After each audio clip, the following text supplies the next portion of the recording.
Alyse Renwick. I am a prevention specialist with Alcohol and Drug Abuse Service. Today, with the Bradford Public Library, we are presenting a short information session on creating a healthier lifestyle.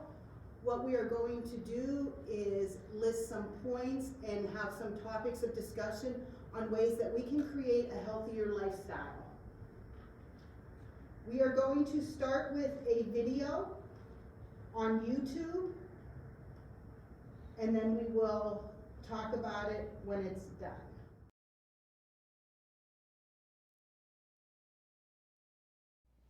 So how many of you are having a bad day? In the book, Alexander and the Terrible, Horrible, No Good, Very Bad Day, Alexander has a terrible, horrible, no good, very bad day. He wakes up with gum in his hair, his brothers find toys in their cereal that he doesn't, and he even has to eat lima beans for dinner. He hates lima beans. I had my own fair share of terrible, horrible, no good, very bad days, from having to read the Odyssey, to having to build robots, to having to study Chinese. My days are hard, and I'm sure you have hard days too, which might look like this, or like this. Hi, I'm Jack Horgan, and I'm here to show you that your bad days can give you perseverance and grit that will one day help you achieve a whole new level of success that you never thought was possible. I realized this last year when my family and I took a trip around the world. We went everywhere from Antarctica to Fiji to Australia and saw everything from icebergs to volcanoes to kangaroo. During this trip, we decided to stop in Cambodia, where we met one of our tour guides, Kim Chen. He told us some facts about his country, and one subject that kept coming up was a genocide organized by the Khmer Rouge. This genocide was from 1975 through 1979, and it killed around 2 million people. The genocide was based off of education because a ruler, Pol Pot, wanted to make sure that no one took over the government system from him. During this time, Kim Chen's father got taken to a killing camp, but miraculously survived. After this, though, the family didn't have enough money to provide for their family or their kids, so they had to send their children to orphanages. Kim Chen got sent to an orphanage. He told us that this was one of the best things that ever happened to him because he was able to learn English there, a skill that he would later use to get a job as a tour guide. This made me think that if he could look at his situation so well, I should think that I get to read the Odyssey, build robots, and study Chinese, not that I have to. This also made me think that Americans aren't prioritizing the right things. According to a CBS 60 Minutes article, 22.4 million Americans think that success is getting rich overnight, and 3.2 million Americans think that Kim Kardashian best represents the American dream. Really? Kim Kardashian? I instead choose to get my inspiration from another celebrity, Will Smith. Will Smith has a quote that says, "The only thing I see distinctly different about me is I'm not afraid to die on a treadmill.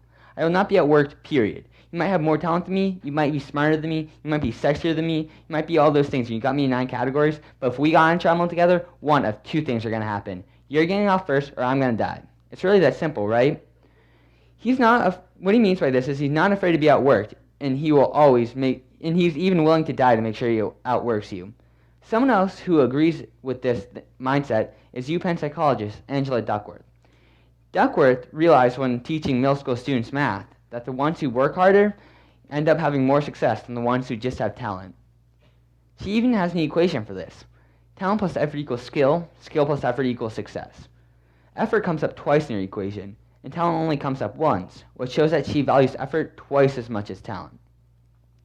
Duckworth also agrees in the Japanese business philosophy Kaizen. Kaizen means continual improvement, or once you become successful, you have to keep working on to continue your success. So at the beginning of this talk, I asked you, are you having a bad day? Well, if you are, wrap it up and put a bow on it, because it's a gift. Thank you.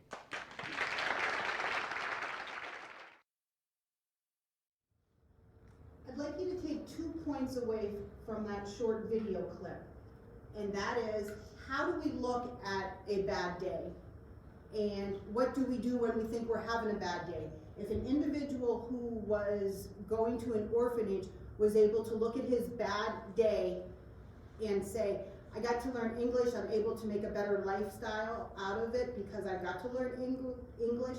And if a 7th grader can put this information together and present it, that it is how we look at a bad day. How are we looking at our lifestyle? What are we doing with our lifestyle? And we can learn from this. One of the things I'd like to demonstrate is we all have As a result of our lifestyle, we all have baggage we carry around, we all have new things being added or new things taken out.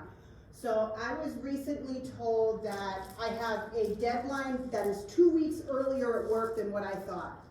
It's kind of a big load, but you know what? I have lots of room in my bag for it, so I'm gonna manage that.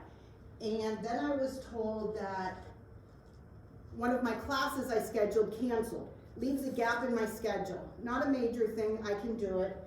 I was on my way home from work 2 days ago when we had that really bad weather, and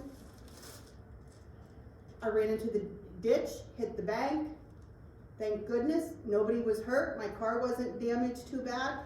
Kind of heavy, my bag's getting heavy because it's a lot. I was really upset that I damaged my car, but I'm still able to manage my load. So then, my dog's getting sick. You know, it's kind of sticking out because it's kind of weighing on my mind, but it's still in my bag. So I'm still able to manage that. I'm doing things to practice what I'm gonna do after he passes, but my bag is definitely getting heavy. And then I come to work and the coffee is all gone in the coffee machine. Nobody decided to make more, and there's no more coffee in the coffee machine, and there's no coffee to be made, and I did not have coffee today. And this is completely out of my bag. That is what I'm gonna blow up at. So I'm gonna blow up to my coworker.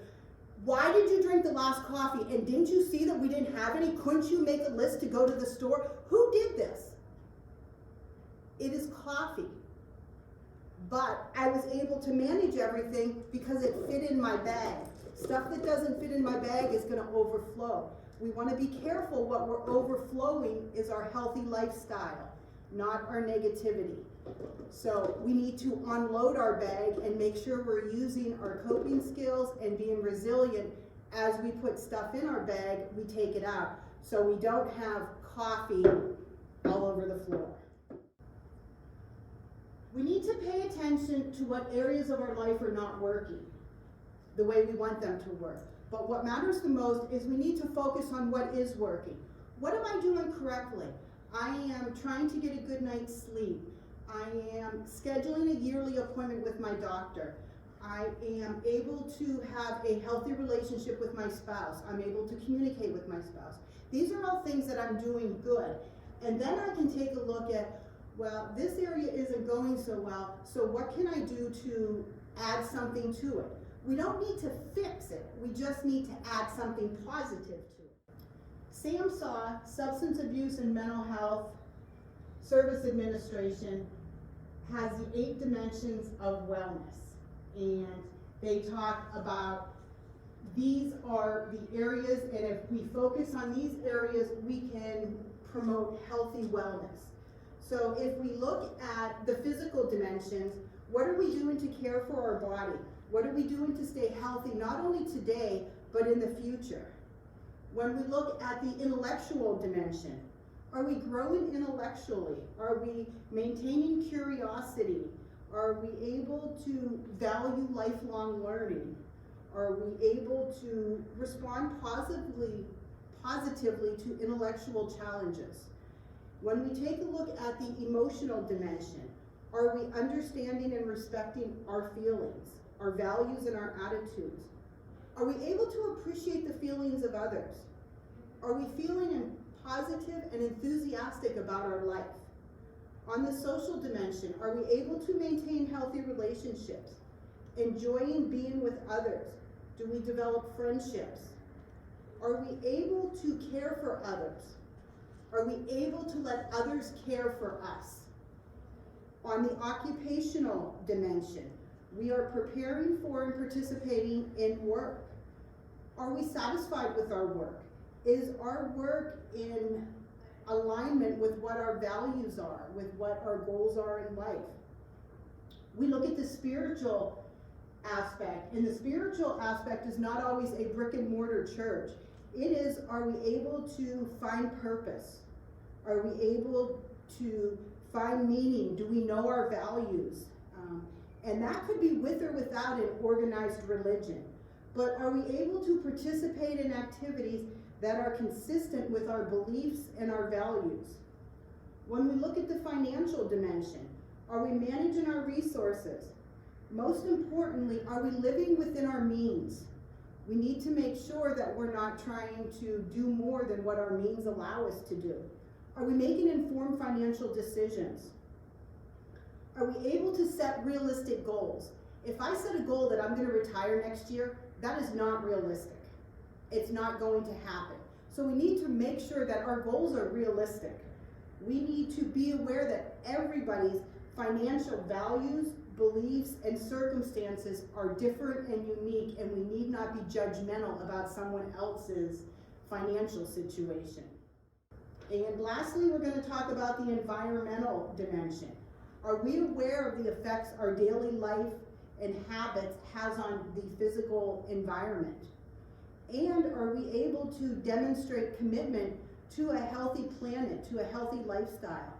We're not going to save the world, but if everybody does their little part for a healthy environment, we will be able to create a healthy environment for everybody to live in. What you also need to do is recognize your challenges in these 8 dimensions. But more importantly, recognize your strengths and use your strengths.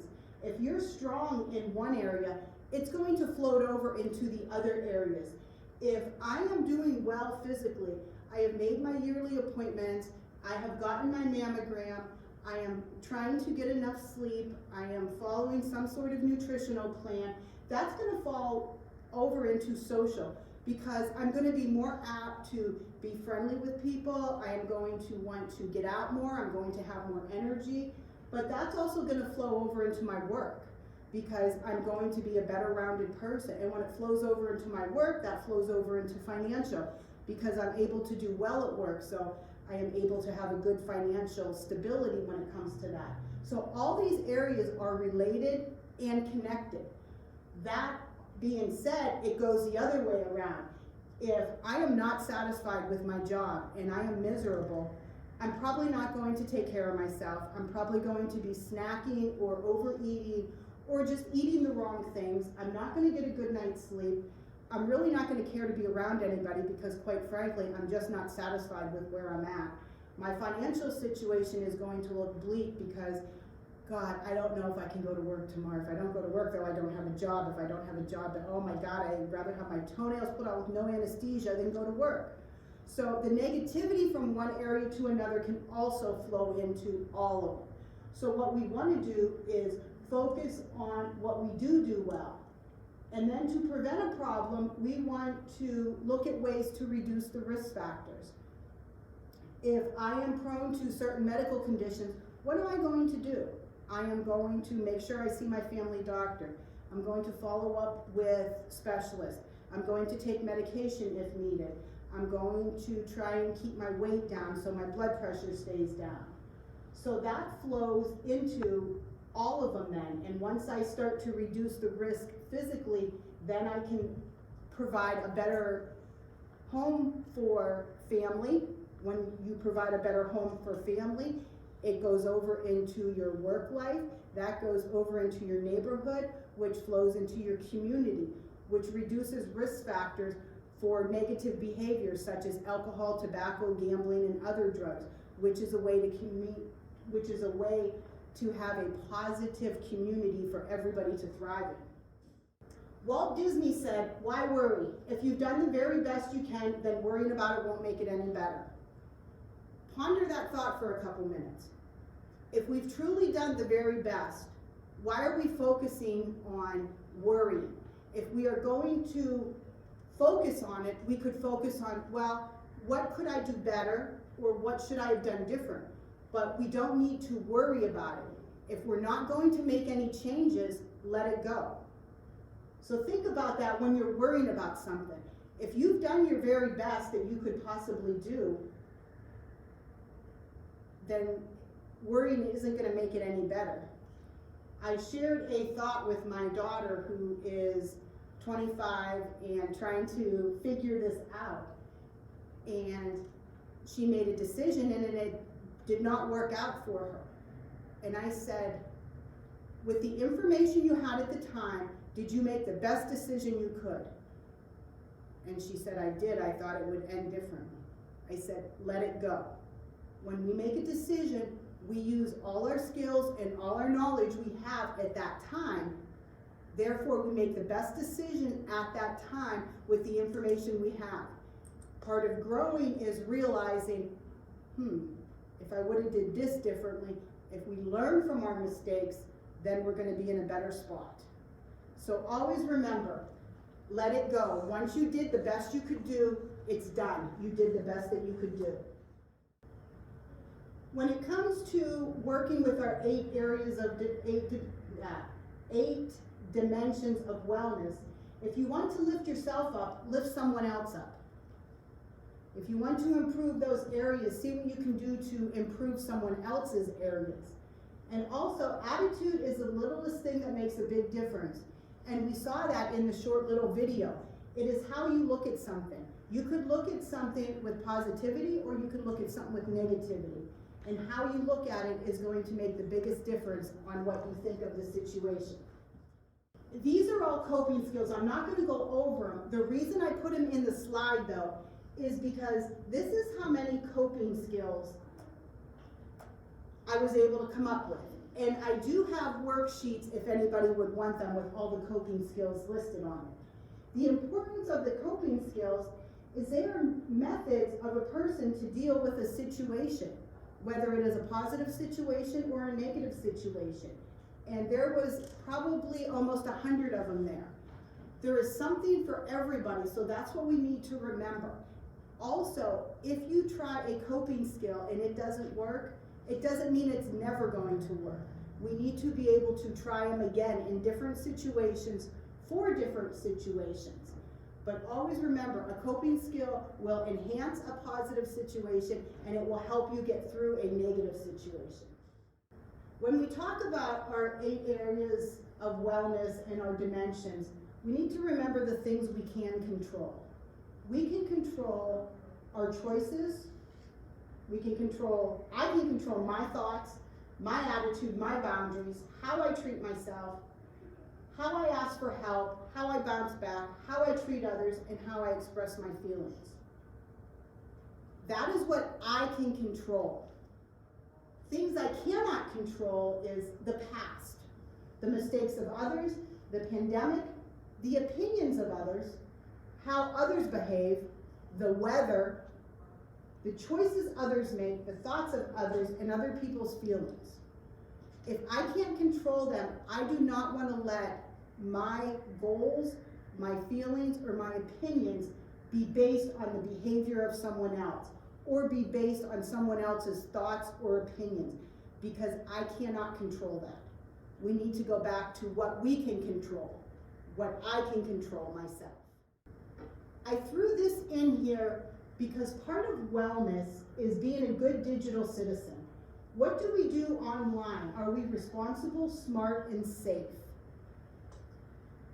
Individuals look at Facebook and they see a happy family in front of a Christmas tree with 2 dogs, everybody in their pajamas, everybody smiling, and there is a sense that this is the perfect family. Well, we need to remember that what we see on social media is not always what's going on in reality. With that being said, when we see something or when we want to post something on social media, would I like someone to share that about me? When you're going to share something, do I know this person well enough that they will mind if I share the information? A very important thing, not only for adults, but also for teens and children, is would I say or do this in person? I still have my mother always on my shoulder, and she always taught me to be nice. And one of the things I've learned from my mother is I have nothing nice to say, I say nothing at all. And she's right here, and I've remembered that. And I do take that to heart when I'm saying something or when I'm looking at social media. What would my mother want me to do? If you would not do it in front of your parents, in front of your spouse, in front of your friends, it probably should not be done. Am I doing this because of an emotional reaction? Some of us see posts on Facebook, political, religious, and they want to just, oh, I can't believe they posted that. That is so wrong. We can't control someone else's opinion. We can control how we react to it, though. So before you decide to post something or respond to something somebody else posts, make sure it's not an emotional reaction. Take time to breathe, walk away from it. Are you breaking the law or violating some kind of work or school policy? Or more importantly, are you violating a kindness policy? The world has enough unkindness going on. If we could share more kindness, we would stop some of these cycles of being so negative. And does this information represent who I am? Am I really a loudmouth, anti-Trump person? No, because truly it doesn't matter to me. Well, then why am I responding to this video?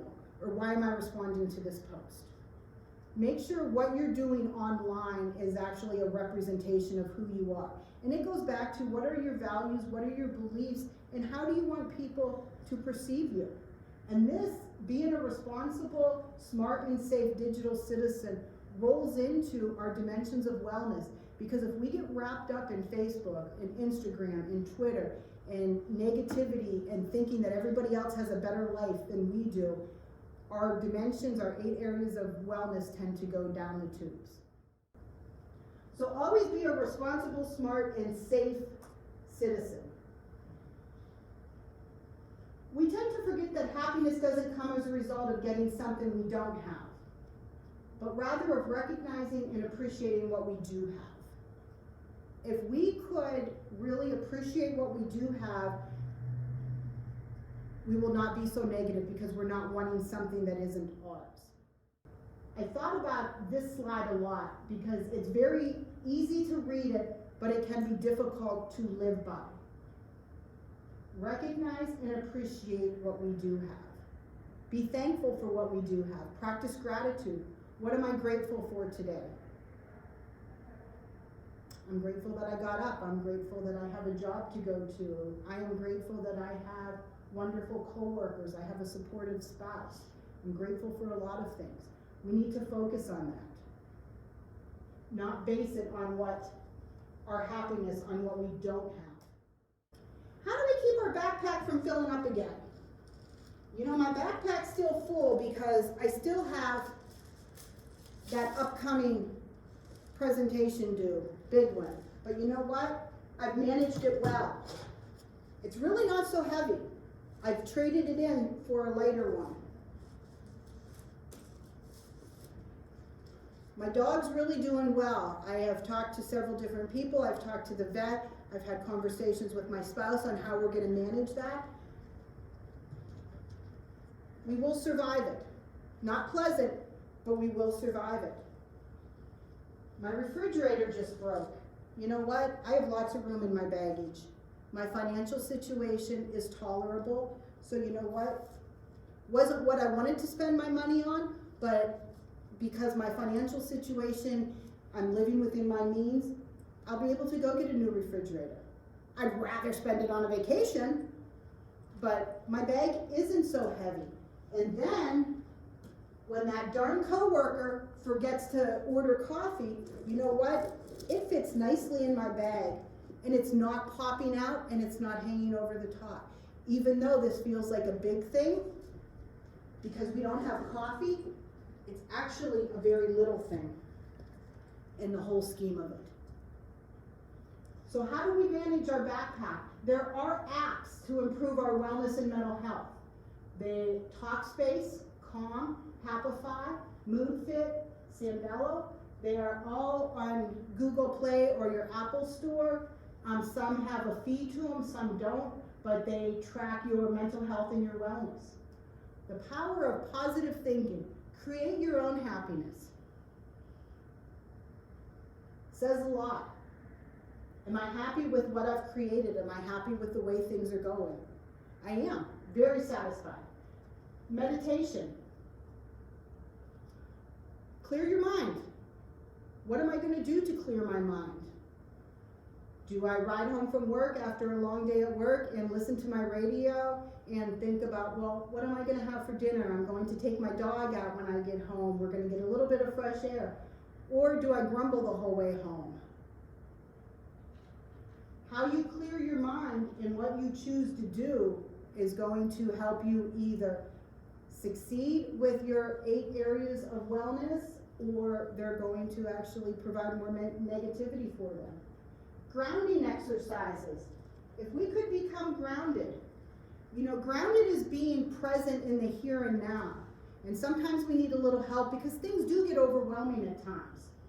And we don't want somebody to resort to alcohol. We don't want somebody to resort to drugs or gambling to manage the craziness. So what do we do to become grounded? Describe 5 things you can see right now in this moment. Name 4 things you can feel in the moment you're at right now. 3 things you can hear, 2 things you can smell, and something people have a very hard time doing. Name 1 good thing about yourself. Those things will help us become grounded. They'll focus on what's going on here and now. We're not going to worry about what happened yesterday, and we're not going to worry about what's going to happen tomorrow. We are focused in the here and now. My bag is so light, I've been carrying it around with me. We could also, what 3 activities do I want to accomplish today? I'm going to make sure I get 3 vegetables today. I'm going to get outside for 20 minutes, and I'm going to be in bed by 10:30. None of them are going to change the world, but all of them are going to help me change my outlook on what's going on tomorrow. Get a good night's sleep. Eat a variety of foods. See our doctor for annual appointments and wellness screenings. And balance our 8 dimensions of wellness. Are all things we can do to keep our backpack from getting too heavy. If it feels hard, because it is hard, please go a little easier on yourself. There are going to be days when they are terrible. Everybody has them. It's okay. It's okay to have a hard day once in a while. It's okay to say, I can't manage this, please help. Go a little easier on yourself. We tend to be very hard on ourselves. Every day may not be good, but there is something good in every day. And sometimes we need to find that. And sometimes what is good is going to be a very little minuscule thing. And like, my coworker said, how you doing today? My neighbor smiled at me. That was nice. That means my neighbor's outside and doing well. So sometimes we need to find the little good in our daily life. In conclusion, happiness is different for each person. And we need to find our own happiness. And that happiness is different, and we do different things to promote our happiness. What do I want to do to change, and how can I change? Set daily goals. And they can be little goals. They don't have to be, I'm going to lose 50 pounds. It could be, I'm going to eat 3 vegetables today. I'm going to walk around my block, and I'm going to get sunshine. Reward yourself. Remember, I'm not perfect. Sometimes we want something to go just perfect, but that's not the way life goes. It was illustrated to me once. A heartbeat goes up and down like this. If a heartbeat is flatlined, that means, unfortunately, you're no longer with us. Our life goes up and down, and that's okay. We need to manage those up and downs. What we don't want is our heartbeat to have high highs and low lows, because if you ever had your heart monitored, those high highs and low lows are very dangerous. Well, having lots of high highs and low lows are also, in a sense, dangerous for our well-being and our health. So we just want to manage our normal highs and normal lows and keep everything going. If it's too flat with no change, we're no longer here. That's not good. So learn to embrace the ups and downs. What do you enjoy doing? I think over the pandemic, some people have tried new activities that they didn't before because of the restrictions the pandemic brought on. But try and think, what do I enjoy doing? What do I want to do? What's on my bucket list? What's on my weekend list? Quit, reduce negative activities. That includes drinking, smoking, gambling, overeating, emotional eating. What can I do if I find myself drinking too much and I look at my 8 areas of wellness? What can I do to reduce my drinking? What can I do so I'm not smoking, so my physical health is better? What can I do to manage my gambling so I can improve my financial health? Overeating, emotional eating. What can I do to improve my mental health, my emotional health? And above all, be kind to yourself and be kind to others. Those things will all help promote a healthier lifestyle.